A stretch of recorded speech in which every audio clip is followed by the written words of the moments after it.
So my poem is titled पुन्हा पुन्हा. तू आणि मी त्या कवितेसारखे होतो जिचे यमक कधी जुळलंच नाही. त्या गाण्यासारखे होतो ज्याची चाल कधी सापडलीच नाही. त्या उपमेसारखे होतो जिचं कौतुक कधी पुरलंच नाही. ऊन सावलीचा खेळच जणू तो, ऊन सावलीचा खेळच जणू तो. तू यावे, तू येताच मी लपावे, तुझी चाहूल लागताच पळावे. चंद्र सूर्याचं नातं ते समज, आपलं नातं चंद्र सूर्याचं ते समज. एक थंड, एक गरम, एक निरागस, एक खोडकर. लपंडावाचा आता हा खेळ मांडून एकमेकांना शोधत बसायचं का पुन्हा पुन्हा कायम? समुद्रासारखे काठाला फक्त स्पर्श करून मागे जायचं का? ढग कसे डोंगराला शिवायला खाली झुकतात आणि क्षणात दूर जातात, तसंच करत राहायचं का पुन्हा पुन्हा कायम? वाळू कशी मुठीतनं निसटून जाते, तसं ना प्रेम आता निसटत चाललंय आपलं. फुलांचा गंध निघून गेल्यावर ते फक्त सजवण्यापुरतीच कामी येतात. मलूल पाकळ्यांचा रंग बोटांना देखील लागत नाही. पाकळ्या तोडून तू येणार, तू नाही येणार, तू येणार, तू नाही येणार, हीच भीती बाळगायची का पुन्हा पुन्हा कायम?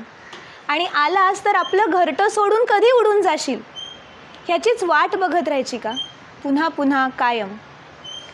माहिती आहे, कितीही जवळ असलो ना तरी आपल्या गाठी कधी जुळणार नाहीत कदाचित.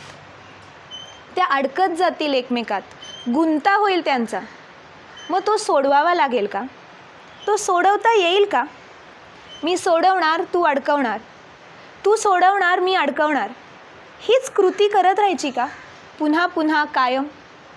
खरंच हे प्रेम आहे का हट्ट आहे आपला? एकसारख्या वाटणाऱ्या ह्या भावना, ह्या वाटांपैकी एक वाट आपण कधी निवडणार? डोळे झाकून मी पुढे पळताना तू भ्रमात आहेस का अस्तित्वात तुझी छाप आहे हे मला कसं कळणार? मग ह्याच भ्रांतीत मी जगत राहायचं का? वस्तुस्थिती समोर असताना तिच्याकडे दुर्लक्ष करतच राहायचं का पुन्हा पुन्हा कायम? असो, ह्या पलीकडचं मला तसंही काही ठाऊक नाही. तुझ्या पलीकडे देखील अजून एक जग आहे याची कल्पना देखील मला नाही. ठीक आहे, असो, आत्तापुरता एवढंच ठीक आहे. भ्रमाला मी माझ्या स्वप्न समजणार, कारण त्यात तू आहेस, असणार पुन्हा पुन्हा कायम. थँक्यू.